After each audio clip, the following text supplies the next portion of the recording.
২৬ June আন্তৰ্জাতিক নিচাযুক্ত দ্ৰব্যৰ ব্যৱহাৰ আৰু সৰবৰাহ বিৰোধী দিৱস উপলক্ষে সজাগতা সভা হয়। উক্ত দিৱসৰ লগত সংগতি ৰাখি স্বেচ্ছাসেৱী সংস্থা গ্ৰাম বিকাশ পৰিষদৰ দ্বাৰা পৰিচালিত মইৰাবাৰীত থকা নিচাযুক্ত দ্ৰব্যৰ আসক্তি দূৰীকৰণ কেন্দ্ৰত এখনি সজাগতা সভা অনুষ্ঠিত হৈছে। বৰ্তমান সময়ত নিচাযুক্ত দ্ৰব্যৰ আসক্তি মানেই সুস্থ সমাজৰ বাবে এক ব্যাধি ৰূপে দেখা দিছে। নিচাযুক্ত দ্ৰব্য সেৱন কেৱল এজন ব্যক্তিৰ ক্ষতিৰ বিষয় হৈ থকা নাই, ই আধুনিক সমাজৰ বাবে এক ভয়াৱহ সমস্যা ৰূপে থিয় দিছে।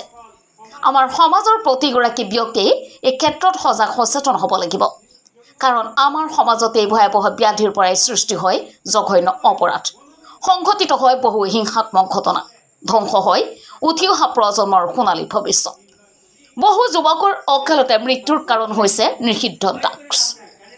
মইৰাবাৰীত থকা নিচাযুক্ত দ্ৰব্যৰ আসক্তি দূৰীকৰণ কেন্দ্ৰত আজহাৰুদ্দিন আহমেদৰ সঞ্চালনাত অনুষ্ঠিত হোৱা সজাগতা সভাত বিশিষ্ট অতিথি হিচাপে উপস্থিত থাকে মইৰাবাৰী উচ্চতৰ মাধ্যমিক বিদ্যালয়ৰ প্ৰাক্তন শিক্ষক তথা অসম সাহিত্য সভাৰ আজীৱন সদস্য আলহাজ কমৰুল ইছলাম চাহাব, এই অঞ্চলৰ বিশিষ্ট অভিযন্তা আবুল হাছিম, বিশিষ্ট সমাজসেৱক জহিৰুল ইছলাম মুক্তাৰ চাহাব, জ্যেষ্ঠ সাংবাদিক শামছুল আলম, ৱাৰাছৰ মৰিগাঁও জিলা সমিতিৰ সভানেত্ৰী মিছিৰা বেগম, জ্ঞান বিজ্ঞান বিদ্যাপীঠ মইৰাবাৰীৰ অধ্যক্ষ ৰাষ্ট্ৰপতি পুৰস্কাৰপ্ৰাপ্ত স্কাউট ডক্টৰ মুস্তাফিজুৰ ৰহমানৰ, মইৰাবাৰী থানাৰ উপ আৰক্ষী বিষয়া মন্দাকিনী দেৱীৰ লগতে অন্যান্য বিশিষ্ট ব্যক্তিসকল উপস্থিত থাকে।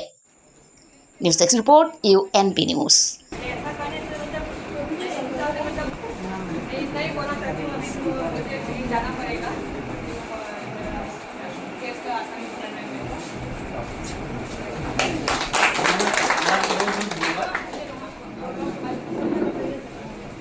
সমাজৰ জ্যেষ্ঠ নাগৰিকসকল, শিক্ষকসকল, সমাজ সচেতকসকল, কেন্দ্ৰৰ কৰ্মীসকল, জড়িত ব্যক্তিসকল, সমাজ সংস্কাৰকসকল, বিশেষকৈ মনোবিজ্ঞানী, ডক্তৰ, চিকিৎসকসকলে এই দিশত তেখেতসকলক সঠিক দিশ নিৰ্ণয় কৰি